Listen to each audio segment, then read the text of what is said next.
আজ থেকে প্রায় 13 বছর আগে বলেছিলেন, এই আওয়ামী লীগদের উদ্দেশ্য করে বলেছিলেন যে সময় আসবে এমন পালাবার মতো ইঁদুরের গর্ত তোমরা খুঁজে পাবে না। বলেন ঠিক নেবে ঠিক? এই দরবেশরা আমরা দেখেছি। দরবেশকে তো চিনতে পারছেন, পেরেছেন?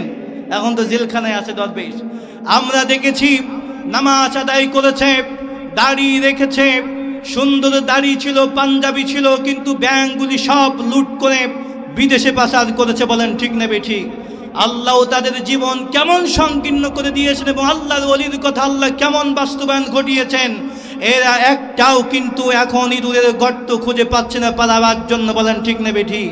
কারণ যখন তারা পালাচ্ছিল লক্ষ লক্ষ কোটি কোটি টাকা আত্মসাৎ করার পরেও একটা পাঞ্জাবি গায়ে দিয়ে পালানোর তারা সাহস পায় নাই। বলেন ঠিক নেবে ঠিক?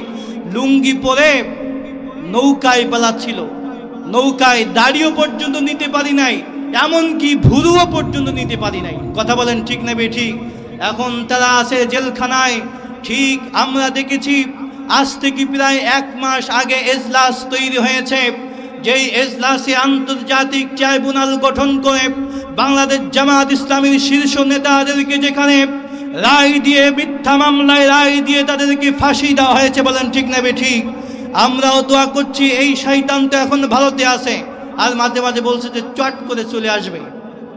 আর এবং তাদের দোষর যারা, এরাও ভাবছে যে হ্যাঁ আবার আসবে। দেশকে নিয়ে অনেক ষড়যন্ত্র করছে। বলেন ঠিক নেবে ঠিক? তাসবির দানার মতো দেশকে নিয়ে ষড়যন্ত্র করছে এবং তারা মনে করছে এই ষড়যন্ত্রের মধ্য দিয়ে আবার দেশে ফিরে আসবে। এবং লাল তাওহীদ জনতা চায় যে তোমরা ফিরে আসবে, কিন্তু ক্ষমতার মসনদে বসতে পারবে না, তোমাদেরকে ফিরে আসতেই হবে এবং ফাঁসির কাষ্ঠে ঝুলতে হবে। বলেন ঠিক নেবে ঠিক? এমাদের পক্ষে কারা কারা আছেন দু হাত তুলে আল্লাহকে দেখান। লিল্লাহি তাকবীর, লিল্লাহি তাকবীর। প্রিয় হাজির আমার, এরা বাঁচার চেষ্টা করছে। এই যে গতকালকে আমাদের আমির জামাত এসেছিলেন, আমরা সবাই গিয়েছিলাম তো নাকি? উনি কিন্তু এই 5 তারিখের আমাদের বিজয় হওয়ার পরেই একটা ঘোষণা করে দিয়েছিলেন যে আমরা সাধারণ ক্ষমা করে দিয়েছি, ঠিক কিনা? এই ঘোষণা শুনে শয়তানরা মনে করছে মাপ তো পেয়েই গিয়েছি, অসুবিধা নাই। বিষয়টা একদম এমনভাবে হবে বললে, এমন চিন্তা করলে হবে না। কারণ উনার ওই কথার পরেই কিন্তু তিনি আবারও বলেছিলেন ব্যক্তি কেন্দ্রিক যারা নির্যাতিত হয়েছে এরা যদি এদের বিরুদ্ধে অ্যাকশন নেয় আমাদের সহযোগিতা থাকবে, ঠিক কিনা? কারণ তারা দল হিসাবে নির্যাতন করেছে, সেই দল হিসাবে এদেরকে ক্ষমা করে দেওয়া হয়েছে। কিন্তু আমাদের চোখে তো এখনো ভাসছে যে রাতের আধারে এই তাওহীদি। আসসালামু আলাইকুম ওয়া রাহমাতুল্লাহি ওয়া বারাকাতুহু। ইন্নাল হামদালিল্লাহিল আকরামিল্লাযী খালাকাল ইনসান وكرم وعلمه من البيان ما لم يعلم فسبحان الذي لا يحصى امتنانه باللسان ولا بالقلم نشهد أن لا إله إلا الله وحده لا شريك له ونشهد أن سيدنا ومولانا محمد الذي أرسله بالحق بشيرا ونذيرا وداعيا إلى الله بإذنه وسراجا منيرا فقد قال الله تعالى في كلامه المجيد وفرقانه الحميد أعوذ بالله من الشيطان الرجيم بسم الله الرحمن রহমানির রহিম ইন্নাল্লাহা ওয়া মালাইকাতাহু ইউসাল্লুনা আলান নবী ইয়া আইয়ুহাল্লাযীনা আমানু صلوا عليه وسلموا تسليما اللهم صل على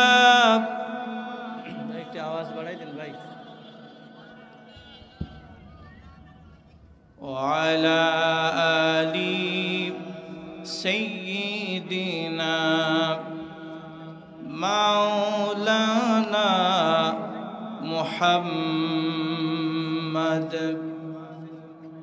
হে প্রিয় হে রসূল হে নেতা হে রসূল জীবনে কখনো তুমি মিথ্যা বলোনি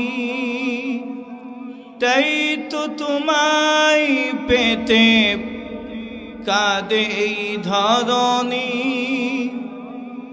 জীবনে কখনো তুমি মিথ্যা বলোনি তাই তো তোমায় পেতে কাঁদে এই ধরণী তোমার মতো নেতা পেলে ফুটো সুখেরি গোলাপ চামেলি বকুল হে প্রিয় হে রসূল হে নেতা হে রসূল আলহামদুলিল্লাহ ঐতিহ্যবাহী গোপালপুর মানিকতলা ঈদগাহ ময়দানে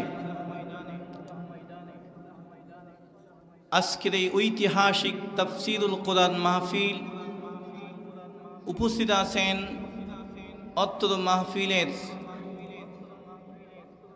সম্মানিত সভাপতি বিশিষ্ট আলেমে দ্বীন ওস্তাজুল হুফাজ আলহাজ হাফিজ মাওলানা আকরামুজ্জামান চাচা স্টেজে বসে আছেন দোয়া করি আল্লাহ তাআলা চাচাকে হায়াতুত তাইয়্যিবা আল্লাহ তাআলা দান করুক বলি আল্লাহুম্মা আমিন আরেকটু আওয়াজ করে বলেন আল্লাহুম্মা আমিন আজকের মাহফিলের প্রধান অতিথি প্রধান মুফাসসির বিশিষ্ট ইসলামী চিন্তাবিদ বহু গ্রন্থ প্রণেতা প্রবীণ আলেমে দ্বীন ও দার্শনিক বক্তা আলহাজ মাওলানা নুরুল ইসলাম ফারুকী প্রাক্তন খতিব মসজিদুল কোদালা কুয়েত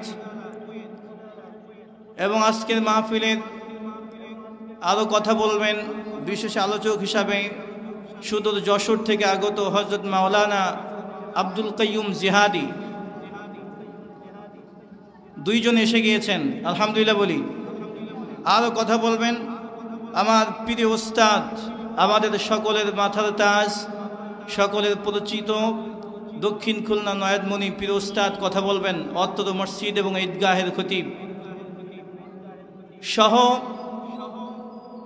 সামনে উপবিষ্ট দিনদার পরহেজগার কোরআন প্রেমিক বাবাজিরা পর্দার অন্তরালে অবস্থানরতা মা এবং বোনেরা সকলের প্রতি আলোচনার সূচনায় আনুষ্ঠানিকতার মধ্য দিয়ে আন্তরিক সালাম আসসালামু আলাইকুম ওয়া রাহমাতুল্লাহি ওয়া বারাকাতুহু আল্লাহ তাআলা দরবারে শুকরিয়া জ্ঞাপন করছি যে আল্লাহ তাআলা প্রচণ্ড ঠান্ডার মধ্য দিয়ে হলেও আজ আমাদের কোরআন শোনার জন্য কবুল করেছেন এই জন্য আমরা চিৎকার করে বলছি আলহামদুলিল্লাহ আপনারা যে আলহামদুলিল্লাহ যে আওয়াজ দিলেন এটা কি 5ই আগস্টের আগের আওয়াজ না পরের আওয়াজ আগের আওয়াজ পরের আওয়াজ তো দেন নাই কারণ আপনি চিন্তা করেন যে এই আজকে যে 27 ডিসেম্বর বিগত 27 ডিসেম্বর তথা 23 সালের 27 ডিসেম্বর আমরা তাফসীর শোনার জন্য এমন একটি উন্মুক্ত পরিবেশ পাই নাই ঠিক কিনা বলেন আমাদেরকে মাহফিল করতে দেওয়া হয় নাই কোরআনের প্রচার করতে দেওয়া হয় নাই অনুমতির প্রয়োজন হয়েছিল, কিন্তু জামাতের বক্তা হলে ওই মাহফিল বন্ধ করা হয়েছিল। ঠিক কিনা বলেন? এত নির্যাতন, নিপীড়ন, জুলুম, অত্যাচার 15 বছরে আমাদের উপরে হয়েছিল, যে আল্লাহ তাআলা 5 আগস্টে বৈষম্য বিরোধী ছাত্র আন্দোলনের মাধ্যমে ওই শয়তানদেরকে বাংলার জমিন থেকে বিদায় করে ভারতে পালিয়ে যেতে বাধ্য করেছেন, যে আল্লাহ এত সুন্দর কোরআন শোনার সুন্দর পরিবেশ তৈরি করেছেন, সেই আল্লাহর দরবারে শুকরিয়া আসতে হবে না জোরে হবে? আরো জোরে বলেন, আসতে না জোরে? দেখি লিল্লাহে তাকবীর, লিল্লাহে তাকবীর। যে আল্লাহ উন্মুক্ত পরিবেশ তৈরি করে দিয়েছেন, এই জন্য আমরা চিৎকার করে বলছি আলহামদুলিল্লাহ। আরেকটু আওয়াজ করে বলেন আলহামদুলিল্লাহ। দুরূদ সালাম পাঠ করছি বিশ্ব নবীর উপরে, যিনি পৃথিবীর প্রান্তে প্রান্তে কোরআনের প্রত্যেকটি মেসেজ পৌঁছে দিয়েছেন। এই পৌঁছে দেওয়ার জন্য নির্যাতিত হয়েছেন, নিপীড়িত হয়েছেন, অত্যাচারিত হয়েছেন, লাঞ্ছিত হয়েছেন, বঞ্চিত হয়েছেন, দান্দাল মুবারক শহীদ করতে হয়েছে, তায়েফের ময়দানে রক্ত ঝরিয়েছেন। আপনার আমার নবী, বিশ্ব নবী জনাবে মুহাম্মদুর রাসূলুল্লাহ, সকলেই বলছি সাল্লাল্লাহু আলাইহি ওয়াসাল্লাম।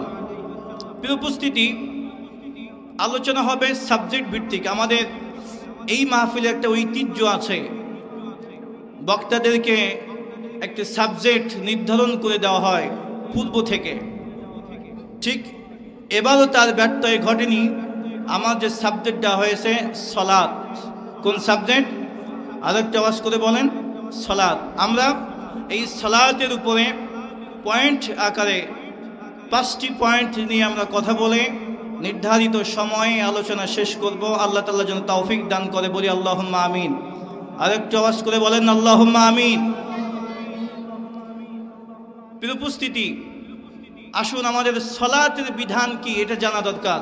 সালাত এটা হলো আরবি শব্দ,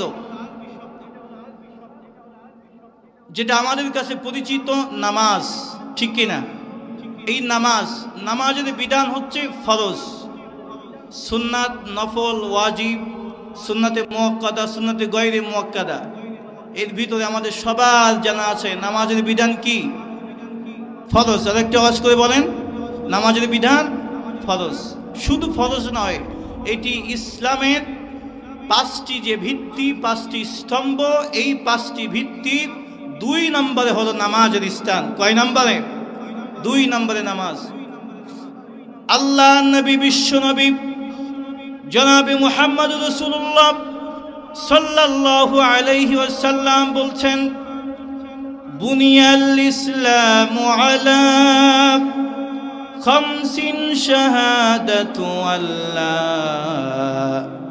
ইলাহা ইল্লাল্লাহ ওয়া ইকামিস সালাহ।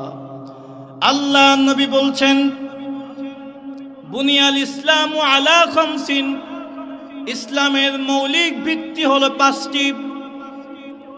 1 নাম্বার শাহাদাতু আল্লা ইলাহা ইল্লাল্লাহ। 1 নাম্বার এই সাক্ষ্য দেওয়া আল্লাহ ছাড়া আর কোনো মাবুদ নাই, আল্লাহ ছাড়া আর কোনো ইলাহ নাই, আল্লাহ ছাড়া আর কোনো বিধানদাতা নাই, আল্লাহ ছাড়া আর কোনো উপাস্য নাই। একমাত্র ইবাদত করতে হবে কার? আরো যদি বলেন কার? ইবাদত পাওয়ার যোগ্যকে।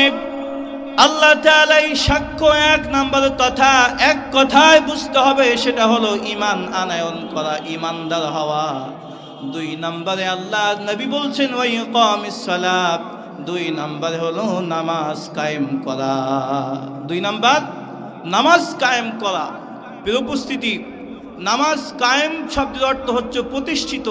নামাজ প্রতিষ্ঠিত করা, পরিবারে, সমাজে, রাষ্ট্রে এটা প্রতিষ্ঠিত করতে হবে। এটা ইসলামের 2 নম্বর স্তম্ভ। আমাদের এই বিষয়টি একটু ক্লিয়ার হওয়া দরকার যে ইসলাম 5টি স্তম্ভের উপরে, 5টি খুঁটির উপরে দণ্ডায়মান হয়ে আছে। আমাদের যেমন কোনো ঘর যদি তৈরি করা হয় অথবা কোনো বাড়ি যদি তৈরি করা হয়, সেখানে সামিয়ানা দেওয়ার জন্য বা চাল দেওয়ার জন্য, ঢেকে দেওয়ার জন্য কমপক্ষে 5টি খুঁটি ব্যবহার করতে হবে। ঠিক কিনা?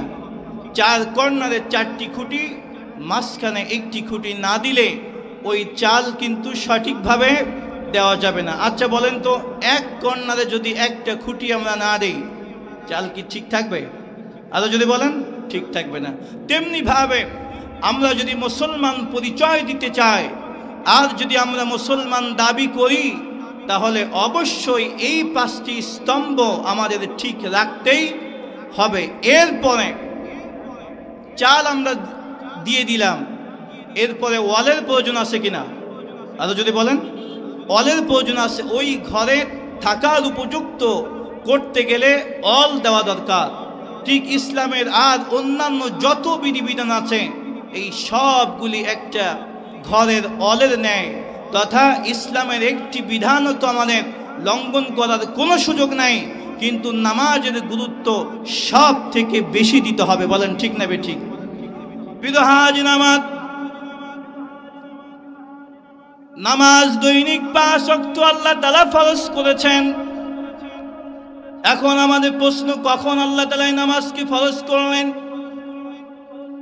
আল্লাহ রাব্বুল আলামিন বিশ্ব নবী জনাবে মুহাম্মদ রাসূলুল্লাহ সাল্লাল্লাহু আলাইহি ওয়াসাল্লামকে যখন দিদার করার জন্য মেরাজে নিয়েছিলেন, আরশে আজিমে যখন নিয়েছিলেন, প্রথম জমিন থেকে প্রথম আসমান ভেদ করে দ্বিতীয় জমিন, দ্বিতীয় আসমান, তৃতীয় জমিন, তৃতীয় আসমান, এইভাবে করে 7টি জমিন আর 7ম আসমান পার করে আল্লাহ তাআলা যখন দিদারের জন্য নবীজিকে নিলেন, এরপরে আল্লাহ রাব্বুল আলামিন বিশ্বনবীর উপরে 50 ওয়াক্ত নামাজ দিয়ে বিশ্বনবীকে বিদায় করলেন।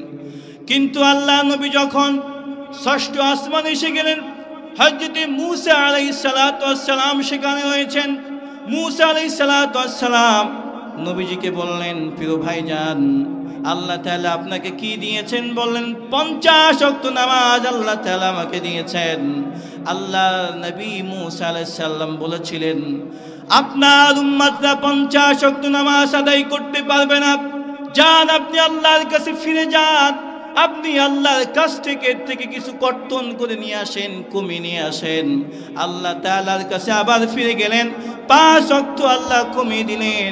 এইভাবে করে 9 বার আল্লাহ ফিরাই দিলেন, 5 নং 45 ওয়াক্ত কমায় দিলেন। তাহলে থাকলো কত ওয়াক্ত?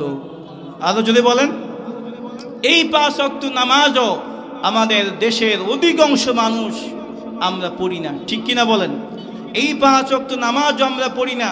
কিন্তু আল্লাহ রাসূল বলছেন, যদি কোনো ব্যক্তি সঠিকভাবে গুরুত্ব সহকারে এই 5 ওয়াক্ত নামাজ যদি কোনো ব্যক্তি আদায় করে, তাহলে ওই যে আল্লাহ প্রথমেই 50 ওয়াক্ত দিয়েছিলেন, এই 5 ওয়াক্ত আদায় করলে আল্লাহ 10 গুণ বৃদ্ধি করে 50 ওয়াক্ত নামাজের সওয়াব দিয়ে দিবেন। বলেন না সুবহানাল্লাহ?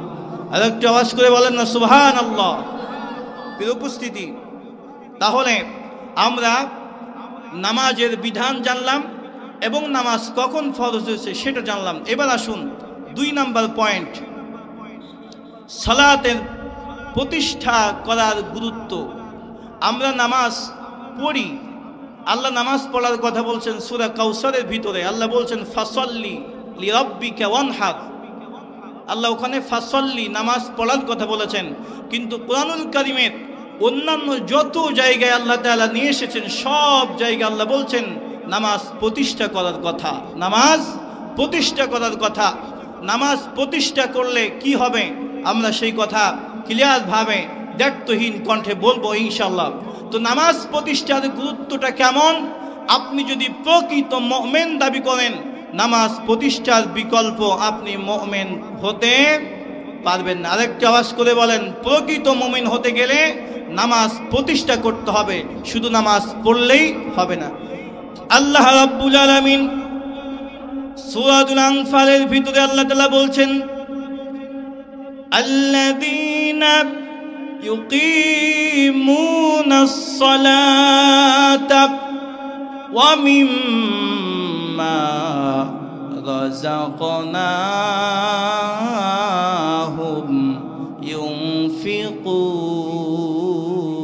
ইউনফিকুন। বলি আল্লাহু আকবার। আরেকটা আওয়াজ করে বলেন আল্লাহু আকবার। আল্লাহ রাব্বুল আলামিন বলছেন, যারা নামাজ কায়েম করে এবং রিজিক প্রদান করে, যাকাত প্রদান করে, আল্লাহর দেওয়া রিজিক থেকে যারা যাকাত দেয়, যাকাত যাদেরকে ফরজ হয়েছে, এই সূরা আনফালের 3 এবং 4 নম্বর আয়াতে আল্লাহ রাব্বুল আলামিন মুমিনদের 5টি গুণের কথা আল্লাহ বললেন। এরপর আল্লাহ রাব্বুল আলামিন বলছেন,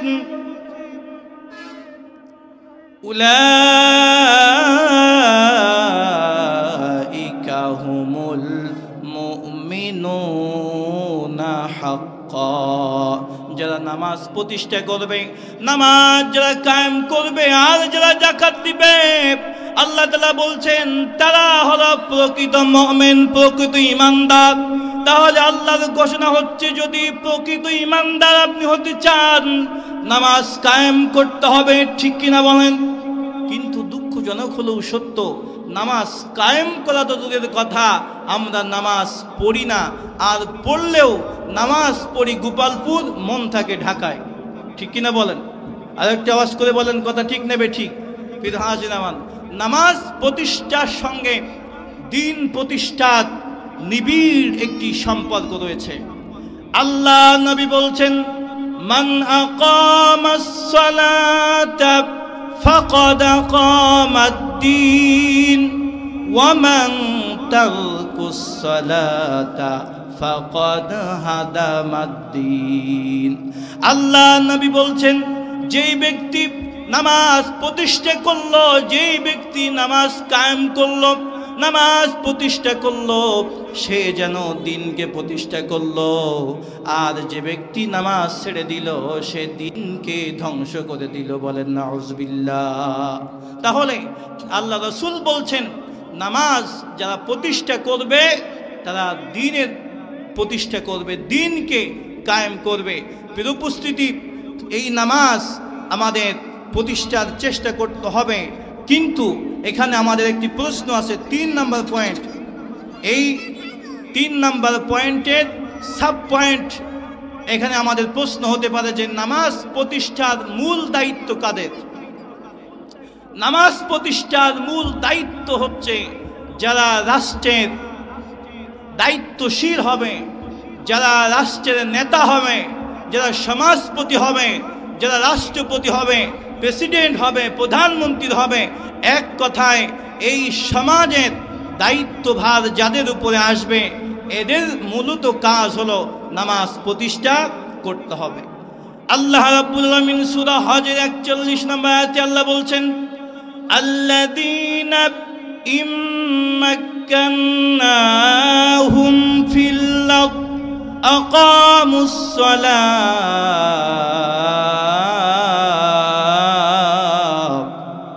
আরেকটা আওয়াজ করে বলেন আল্লাহু আকবার। আরেকটা আওয়াজ করে আল্লাহু আকবার। আল্লাহ রাব্বুল আলামিন বলছেন, যারা রাষ্ট্রের দায়িত্বশীল হবে, জমিনে যারা দায়িত্বপ্রাপ্ত হবে, যাদেরকে জমিনের নেতা বানানো হবে, কর্তৃত্ব যাদের হাতে দেওয়া হবে, তাদের দায়িত্ব হলো 4টি কাজ তাদের করতে হবে। 1 নম্বরে তাদেরকে নামাজ প্রতিষ্ঠা করতে হবে। 1 নম্বর, নামাজ প্রতিষ্ঠা করতে হবে। কিন্তু দুঃখজনক হলেও সত্য, যারা এই বাংলার জমিনে দীর্ঘ 15টি বছর দায়িত্ব পালন করেছিল, নামাজ প্রতিষ্ঠা করা তো দূরের কথা, বরং যারা নামাজ পড়েছে মসজিদে তারা গুলি করেছে, ঠিক কিনা বলেন? যারা নামাজ পড়েছে এদেরকে মিথ্যা মামলা দেওয়া হয়েছে, যারা নামাজ পড়েছে তাদেরকে ধরে ধরে জেলখানার ভিতরে ঢুকানো হয়েছে। বলেন ঠিক নেবে ঠিক? এই নামাজ প্রতিষ্ঠা করতে হবে, কথা কোনো হুজুরের, কোনো বক্তার না, আল্লাহ। আর একটু জোরে কথা বলেন, কার? আল্লাহর। সুতরাং এই রাষ্ট্রের দায়িত্বভার নেওয়ার পরে, রাষ্ট্রের দায়িত্ব নেওয়ার পরে তাদের কাজ ছিল, আল্লাহর পক্ষ থেকে নির্দেশনা ছিল নামাজ প্রতিষ্ঠা করা। কিন্তু তারা নামাজ প্রতিষ্ঠা করা তো দূরের কথা, নামাজ প্রতিষ্ঠা করার জন্য যারা বলেছে, এই বাংলার জমিনে যারা ইসলামে বিপ্লব কায়েম করার স্বপ্ন দেখাচ্ছে মানুষদেরকে, এই সমস্ত নেতৃবৃন্দদেরকে তারা বছরের পর বছর কারারুদ্ধ করে রেখেছিল। বলেন ঠিক নেবে ঠিক? প্রিয় উপস্থিতি, এ দোষ শুধু তাদের দিলে হবে না, এ দোষ আমাদেরও আছে। কারণ 2008 সালে আমরাই সিল দিয়ে তাদেরকে ওই চেয়ারে বসিয়েছিলাম। বলেন ঠিক নেবে ঠিক? প্রিয় উপস্থিতি, নামাজ প্রতিষ্ঠা করতে হবে। এরা নামাজ প্রতিষ্ঠা করে না, এমন জুলুম নির্যাতন এই বাংলার জমিনে হয়েছে আয়না ঘর নামক জীবন্ত কবরস্থান তৈরি করে আমার প্রিয় ভাইদেরকে বছরের পর বছর তারা গুম করে রেখেছিল। বলেন ঠিক না বেঠিক? এত নির্যাতন, এত নিপীড়ন, এত জুলুম করেছে। আবু জাহেল, আবু লাহাব, উতবা, শাইবা যে নির্যাতন করেছে, সেই নির্যাতন এই শয়তানের কাছে হার মানে গিয়েছে। বলেন ঠিক না বেঠিক?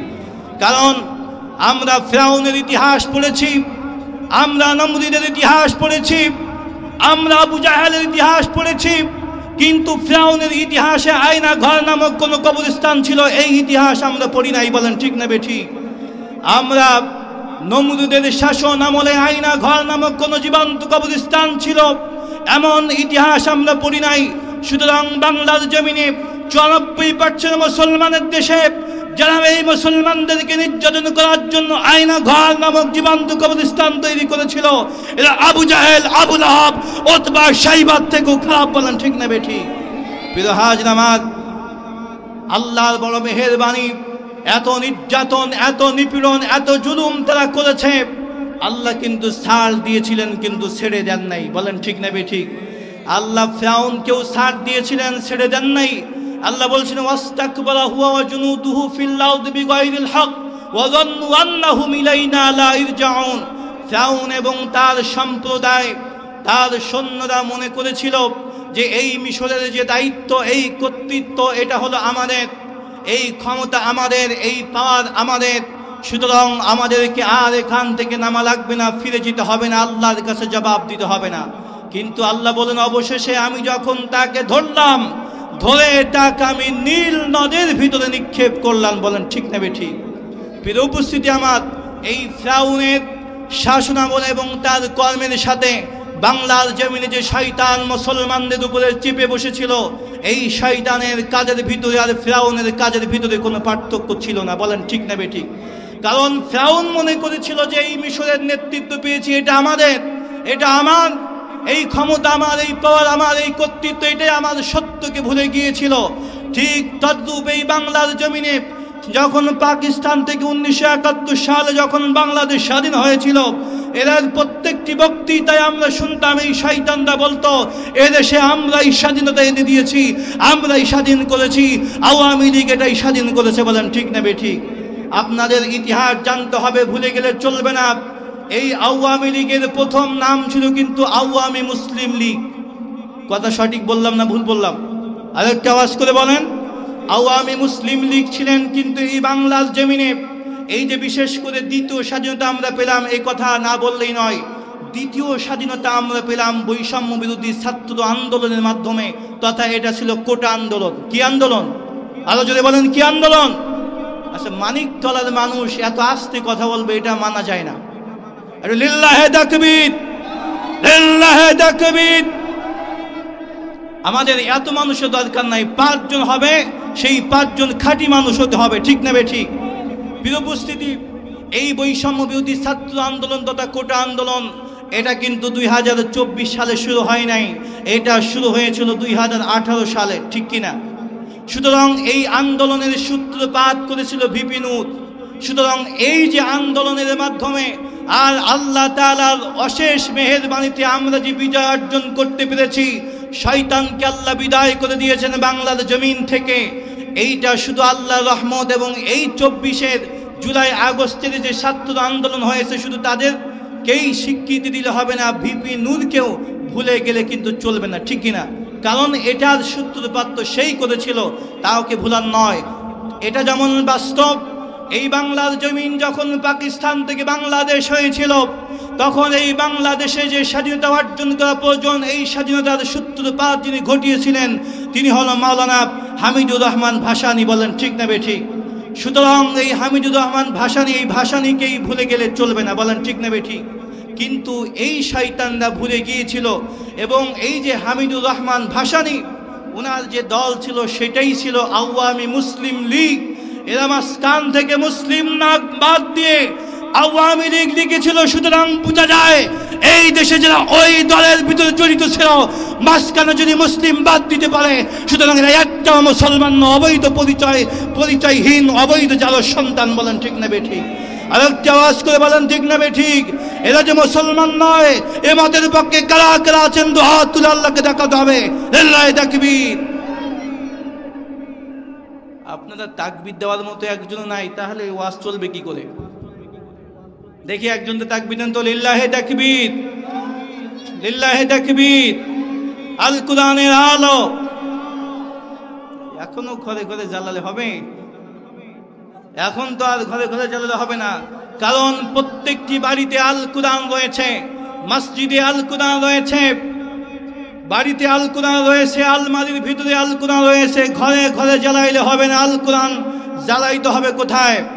সংসদে। কারণ সংসদে যদি আল কোরআনের সংসদ যদি গড়ে উঠানো যায়, তাহলে ওই ছোট্ট একটি ঘর যখন কোরআন দিয়ে সুন্দরভাবে সাজানো হবে, পুরা বাংলাদেশ তখন সোনার দেশে পরিণত হয়ে যাবে। বলেন ঠিক না ঠিক?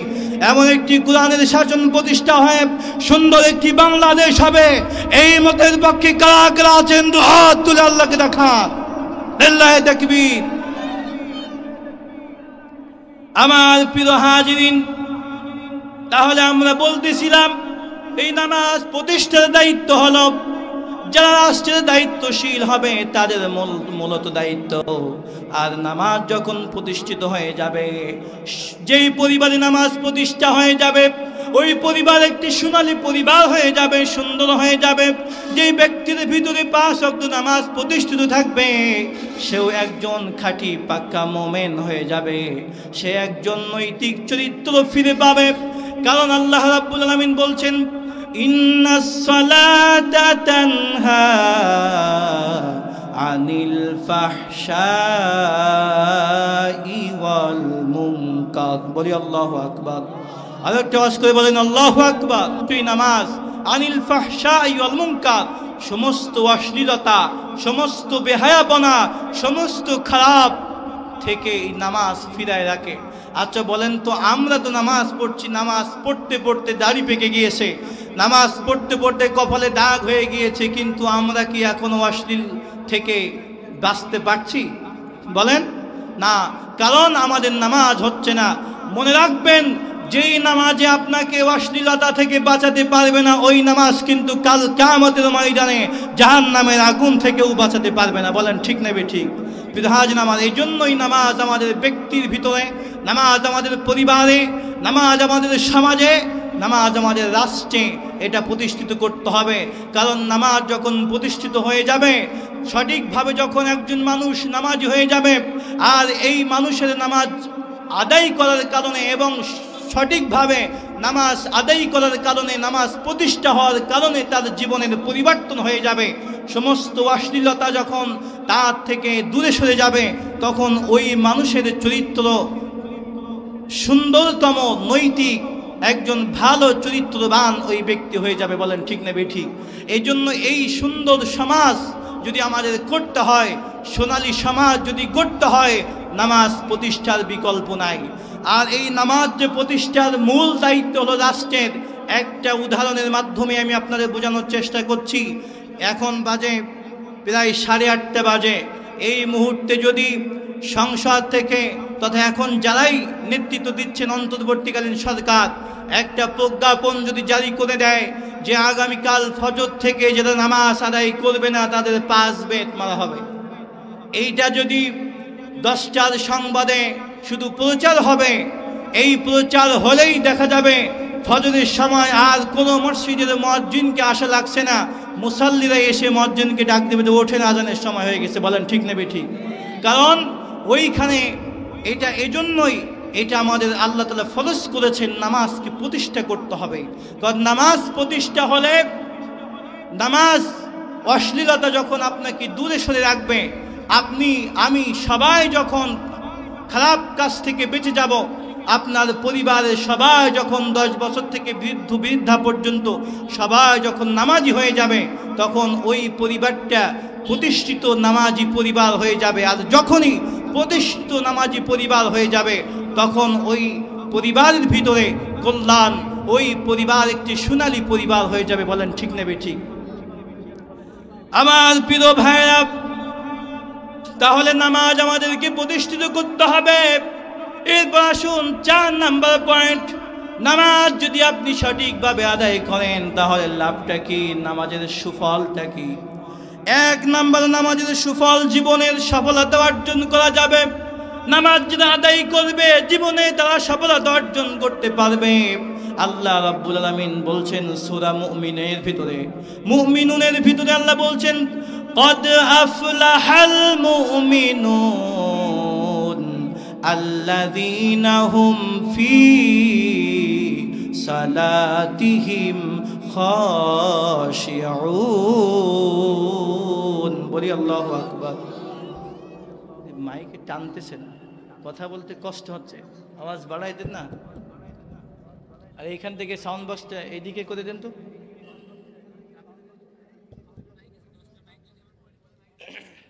বক্তার কানে আওয়াজ না হলে বক্তার আলোচনা করতে হবে।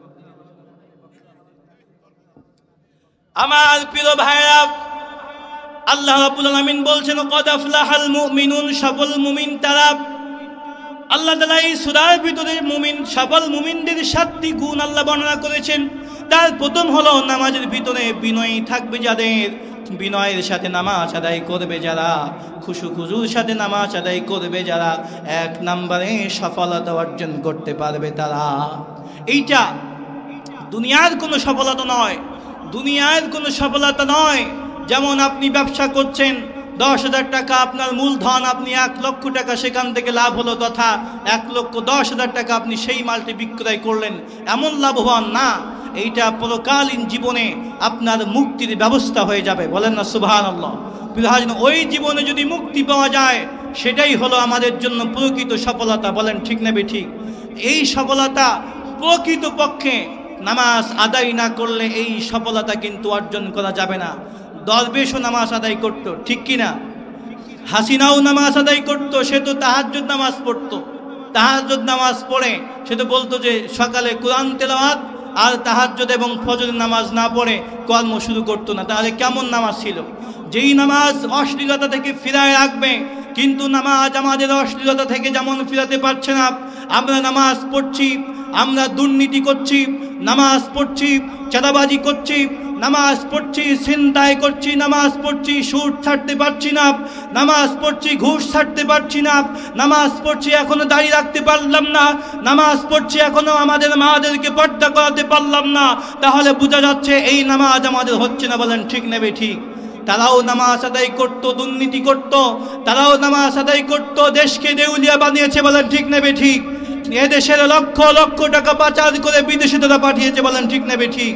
কিন্তু আল্লাহ তাআলা বলছেন ওয়ামান আ'রাদা আন যিকরি ফাইন্না লাহু মাঈশাতান দনকা। আল্লাহর স্মরণ থেকে যারা ভুলে যায়, আল্লাহর স্মরণ যারা করে না, মুখ যারা ফিরিয়ে নেয়, আল্লাহ তাআলা তাদের জীবনকে সংকীর্ণ করে দেন। কথা কার? আরেকটু আওয়াজ করে বলেন না, কথা কার? আল্লাহ তাদের জীবনকে কেমন সংকীর্ণ করে দিয়েছেন। আমাদের আল্লাহর ওলি আল্লামা দেলোয়ার হুসাইন সাইদি, তিনি আজ থেকে প্রায় 13 বছর আগে বলেছিলেন, এই আওয়ামী লীগদের উদ্দেশ্য করে বলেছিলেন যে সময় আসবে এমন পালাবার মতো ইঁদুরের গর্ত তোমরা খুঁজে পাবে না। বলেন ঠিক নেবে ঠিক? এই দরবেশরা আমরা দেখেছি। দরবেশকে তো চিনতে পারছেন, পেরেছেন? এখন তো জেলখানায় আছে দরবেশ। আমরা দেখেছি নামাজ আদায় করেছে, দাড়ি রেখেছে, সুন্দর দাড়ি ছিল, পাঞ্জাবি ছিল, কিন্তু ব্যাংকগুলি সব লুট করে বিদেশে পাচার করেছে। বলেন ঠিক নেবে ঠিক? আল্লাহ তাদের জীবন কেমন সংকীর্ণ করে দিয়েছেন এবং আল্লাহর ওলির কথা আল্লাহ কেমন বাস্তবায়ন ঘটিয়েছেন। এরা একটাও কিন্তু এখন ইঁদুরের গর্ত খুঁজে পাচ্ছে না পালাবার জন্য। বলেন ঠিক নেবে ঠিক? কারণ যখন তারা পালাচ্ছিল লক্ষ লক্ষ কোটি কোটি টাকা আত্মসাৎ করার পরেও একটা পাঞ্জাবি গায়ে দিয়ে পালানোর তারা সাহস পায় নাই। বলেন ঠিক নেবে ঠিক? লুঙ্গি পরে নৌকায় পালাচ্ছিল, নৌকায় দাড়িও পর্যন্ত নিতে পারি নাই, এমনকি ভুরুও পর্যন্ত নিতে পারি নাই। কথা বলেন ঠিক নেবে ঠিক? এখন তারা আছে জেলখানায়। ঠিক আমরা দেখেছি আজ থেকে প্রায় 1 মাস আগে এজলাস তৈরি হয়েছে, যেই এজলাসে আন্তর্জাতিক ট্রাইব্যুনাল গঠন করে বাংলাদেশ জামাত ইসলামীর শীর্ষ নেতাদেরকে যেখানে রায় দিয়ে, মিথ্যা মামলায় রায় দিয়ে তাদেরকে ফাঁসি দেওয়া হয়েছে। বলেন ঠিক নেবে ঠিক? আমরাও দোয়া করছি, এই শয়তান তো এখন ভারতে আছে আর মাঝে মাঝে বলছে যে চট করে চলে আসবে। আর এবং তাদের দোসর যারা এরাও ভাবছে যে হ্যাঁ আবার আসবে, দেশকে নিয়ে অনেক ষড়যন্ত্র তারা করছে, বলেন ঠিক না বেঠিক? তাসবির দানার মতো দেশকে নিয়ে ষড়যন্ত্র করছে এবং তারা মনে করছে এই ষড়যন্ত্রের মধ্য দিয়ে আবার দেশে ফিরে আসবে। এবং লাল তাওহীদ জনতা চায় যে তোমরা ফিরে আসবে, কিন্তু ক্ষমতার মসনদে বসতে পারবে না, তোমাদেরকে ফিরে আসতেই হবে এবং ফাঁসির কাষ্ঠে ঝুলতে হবে, বলেন ঠিক না বেঠিক? এ মাতের পক্ষে কারা কারা আছেন দু হাত তুলে আল্লাহকে দেখান। লিল্লাহি তাকবীর, লিল্লাহি তাকবীর। প্রিয় হাজির আমার, এরা বাঁচার চেষ্টা করছে। এই যে গতকালকে আমাদের আমির জামাত এসেছিলেন, আমরা সবাই গিয়েছিলাম তো নাকি? উনি কিন্তু এই 5 তারিখের আমাদের বিজয় হওয়ার পরেই একটা ঘোষণা করে দিয়েছিলেন যে আমরা সাধারণ ক্ষমা করে দিয়েছি, ঠিক কিনা? এই ঘোষণা শুনে শয়তানরা মনে করছে মাপ তো পেয়েই গিয়েছি, অসুবিধা নাই। বিষয়টা একদম এমনভাবে হবে বললে, এমন চিন্তা করলে হবে না, কারণ উনার ওই কথার পরেই কিন্তু তিনি আবারও বলেছিলেন ব্যক্তি কেন্দ্রিক যারা নির্যাতিত হয়েছে এরা যদি এদের বিরুদ্ধে অ্যাকশন নেয় আমাদের সহযোগিতা থাকবে, ঠিক কিনা? কারণ তারা দল হিসাবে নির্যাতন করেছে, সেই দল হিসাবে এদেরকে ক্ষমা করে দেওয়া হয়েছে। কিন্তু আমাদের চোখে তো এখনো ভাসছে যে রাতের আধারে এই তৌহিদি জনতাদেরকে বাড়িতে ঘুমাতে দেয় নাই, বলেন ঠিক না বেঠিক? পুলিশকে সাথে নিয়ে আমাদের বাড়িগুলি দেখিয়ে দেওয়া হয়েছে, বলেন ঠিক না বেঠিক? রাতের আধারে তালিকা যারা তৈরি করেছিলে তোমাদেরকে এই বাংলার জমিনের মুসলমানরা তোমাদেরকে ছাড় দেবে না, বলেন ঠিক না বেঠিক? কারণ এমন ছাড় হবে না, এই আশায় ঘুম নষ্ট করলে হবে না। কারণ আল্লাহ তাআলা ছেড়ে দিয়েছেন, আল্লাহ তাআলা ছেড়ে দিয়েছিলেন কিন্তু ছাড় দেয় নাই। ঠিক তেমনি তোমরা মনে করছো আজ আমরা বেঁচে গিয়েছি, না, সময় যখন আসবে সবাইকে ওই জেলখানার ভিতরে ঢুকতে হবে, বলেন ঠিক না বেঠিক? কারণ আশা করছেন ফিরে আসবেন। 53 বছর বাংলাদেশের মানুষেরা স্বাধীনভাবে কথা বলতে পারে নাই, মানুষেরা স্বাধীনভাবে চলতে পারে নাই, মতের স্বাধীনতা পাই নাই, ধর্মের স্বাধীনতা পাই নাই, বাক স্বাধীনতা পাই নাই। সুতরাং এখনো 53 বছর তোমাদেরকে অপেক্ষা করা লাগবে, বলেন ঠিক না বেঠিক? আপনারা কি ঘুমায় যাচ্ছেন? ঘুমে ছুটি দেওয়া দরকার। একটু লিল্লাহি তাকবীর, লিল্লাহি তাকবীর। দিন ইসলাম, দিন ইসলাম। আমার প্রিয় ভাইরা, যে কথাই বলতেছিলাম, 1 নাম্বার সুফল, যে সফলতা অর্জন করা যাবে নামাজ আদায় করলে। কিন্তু আমরা এখানেই অনেকেই বসে আছি যারা 5 ওয়াক্ত নামাজ আমরা পড়ি না, ঠিক না বেঠিক? ফজরের খুন গেল পড়নি নামাজ, জোহরেও ডুবেছিলে নিয়ে শত কাজ। ফজরের খুন গেল পড়নি নামাজ, জোহরেও ডুবেছিলে নিয়ে শত কাজ। হেলাই খেলাই গেল আসরের কাল, হেলাই খেলাই গেল আসরের কাল। মাগরিবেও পড়লে না নামাজির সাজ, ফজরের খুন গেল পড়নি নামাজ, জোহরেও ডুবেছিলে নিয়ে শত কাজ। আমার প্রিয় ভাইরা, 2 নম্বরে উত্তম চরিত্রের অধিকারী হওয়া যাবে। 3 নাম্বার নামাজের সুফল হলো আল্লাহর সাহায্য প্রাপ্ত হওয়া যাবে। আল্লাহ রাব্বুল আমিন বলছেন ওয়াস্তাঈনু বিস-সাবরি ওয়াস-সালাহ। আল্লাহ তাআলা বলছেন তোমরা ধৈর্য এবং নামাজের মাধ্যমে আমার কাছে সাহায্য চাও। তাহলে সাহায্য চাইতে হবে আল্লাহর কাছে ধৈর্য এবং নামাজের মাধ্যমে। অবশ্যই আল্লাহ আমাদেরকে সাহায্য করবেন, বলেন ঠিক না বেঠিক? সাহাবা আজমাইনদেরকে সাহায্য করেছিলেন। আমাদের যত অভাব আছে চাইতে হবে নামাজের মাধ্যমে। কার কাছে? আরেকটা আওয়াজ করে বলেন, কার কাছে? আল্লাহর কাছে চাইতে হবে। সাহাবীদের রিজিকের অভাব ছিল, চেয়েছেন নামাজের মাধ্যমে, আল্লাহর কাছে দোয়া করেছেন। নামাজ শেষ হতে না হতেই বাড়িতে আল্লাহ তাআলা খাদ্যের ব্যবস্থা করে দিয়েছিলেন। সুবহানাল্লাহ বলেন। নামাজ এমনভাবে পড়েছেন, যুদ্ধের কোনো একটি যুদ্ধের ময়দানে সাহাবা আজমাইনদেরকে আল্লাহ রসুল বিশ্বনবী জনাবে মুহাম্মদ রাসূলুল্লাহ সাল্লাল্লাহু আলাইহি সাল্লাম কাফেলাদেরকে পাহারা দেওয়ার জন্য কিছু সাহাবীদেরকে দায়িত্ব গ্রহণ করালেন, কিছু সাহাবীদেরকে দায়িত্ব দিলেন। সাহাবীরা নামাজে দাঁড়িয়ে গেলেন এমনভাবে পাখি দূর থেকে মনে করলো এটা যেন একটা গাছ, সুতরাং তার উপরে এসে বসলো, কোনো রকম নড়াচড়া নাই। আর আমরা নামাজ কেমন পড়ি, আমাদের নামাজের সঙ্গে আর সাহাবীদের নামাজের সঙ্গে আকাশ এবং পাতাল ব্যবধান আছে, বলেন ঠিক না বেঠিক? এই জন্য আমাদের নামাজ সুন্দর করতে হবে। প্রিয় হাজির নামাজ হুজুর এসে গিয়েছেন, আমাদের নামাজ আদায় না করলে যে পরিণতি হবে, 1 নাম্বার কাল কিয়ামতের ময়দানে আল্লাহর কাছে কিন্তু আমাদের জবাব দিতে হবে। আল্লাহ রাসূল বলছেন আউয়ালু মা ইউহাসাবু বিহিল আবদু ইয়াউমাল কিয়ামাতিস সালাহ, কিয়ামতের ময়দানে সর্বপ্রথম নামাজের হিসাব নেওয়া হবে। এখন বলেন তো, কিয়ামতের ময়দানে যদি প্রথম প্রশ্নই যদি আমরা ফেল করি তাহলে বাঁচার আর কোনো সুযোগ থাকবে আমাদের? না। 2 নাম্বার আমি বলেই শেষ করব, সেটা হলো নামাজ যারা আমরা আদায় না করব আমাদেরকে সাকর নামক জাহান্নামের দরজা দিয়ে আমাদের জাহান্নামে প্রবেশ করতে হবে।